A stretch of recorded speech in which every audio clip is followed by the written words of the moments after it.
Our next topic is something called immediately invoked function expressions. So let's take a look at what they are. So sometimes in JavaScript, we need a function that is only executed once and then never again. So basically a function that disappears right after it's called once. And this might not appear to make much sense right now, but we actually need this technique later, for example, with something called async await. So how could we do that? Well, we could simply create a function and then only execute it once. So run once function this will never run again, and then we can call it here.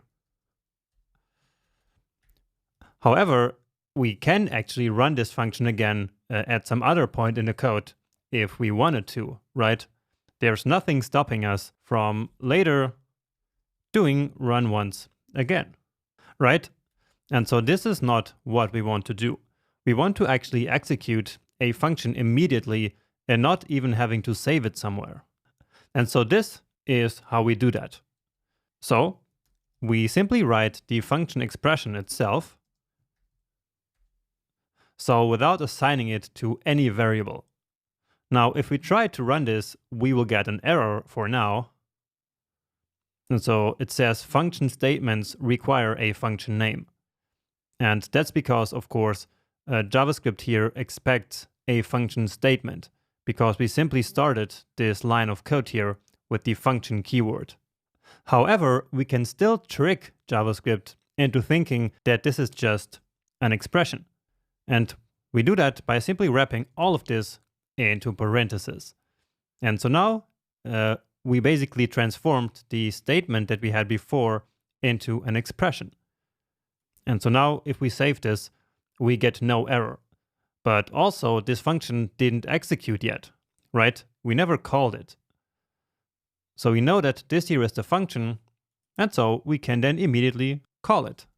And so with this, we will get now this text here logged to the console, this string. And indeed, here it is. All right. So again, this here is really just the function value. So it's just a function expression. And then immediately we call it here. And so this is why this pattern here is called the immediately invoked function expression, or IIFE for short. So immediately invoked function expression. And the same would, of course, also work for an arrow function. So let's just copy this. This will also never run again. So if we try to call it like this, then it would not work. And so we actually don't get an error, but also nothing happens. So we first need to wrap this into parentheses, and then as we call it, then here it is. Okay, so two ways of writing an immediately invoked function expression. But you might be wondering, why was this pattern actually invented? Well, we already know that functions create scopes, right? And what's important here is that one scope does not have access to variables from an inner scope, right? For example, right here in this global scope, we do not have access to any variables that are defined in the scope of any of these functions here, right? So for example, let's add a variable here. Let's say is private equal to 23. And then as we tried to access it out here, you already know that it's not going to work, right? And that's because the scope chain only works the other way around. So the inner scope would have access to anything defined outside here in the global scope, but the other way around, the global scope does not have access to anything that is inside of a scope. So in this case, of the scope created by this function here. Therefore, we say that all data defined inside a scope is private. We also say that this data is encapsulated. So for example, this is private here, is encapsulated inside of this function scope that's created here. And data encapsulation and data privacy are extremely important concepts in programming. So many times we actually need to protect our variables from being accidentally overwritten by some other parts of the program or even with external scripts or libraries. And I'm going to talk in detail about these concepts in the object-oriented programming section. But for now, keep in mind that it's important to hide variables and that scopes are a good tool for doing this.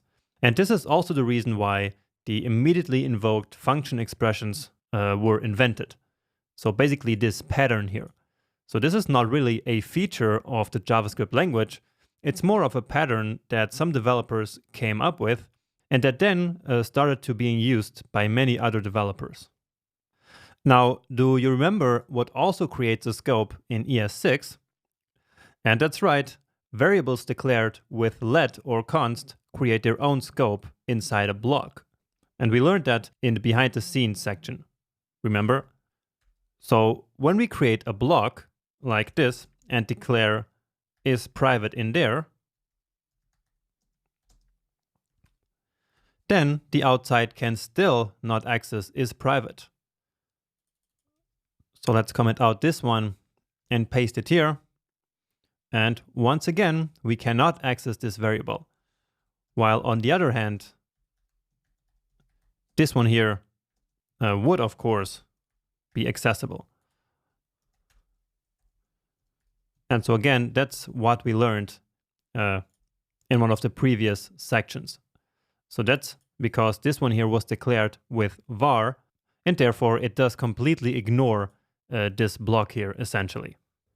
And this is the reason why now in modern JavaScript, immediately invoked function expressions are not that used anymore. Because if all we want is to create a new scope for data privacy, all we need to do is to just create a block like this, right? There's no need to creating a function to create a new scope. Unless, of course, we want to use var for our variables, but we already know we probably shouldn't do that, right? Now, on the other hand, if what you really need is to execute a function just once, then the IIFE, so the immediately invoked function expression pattern, is still the way to go, even now with modern JavaScript. And we will actually see a great use case a bit later of doing an IIFE.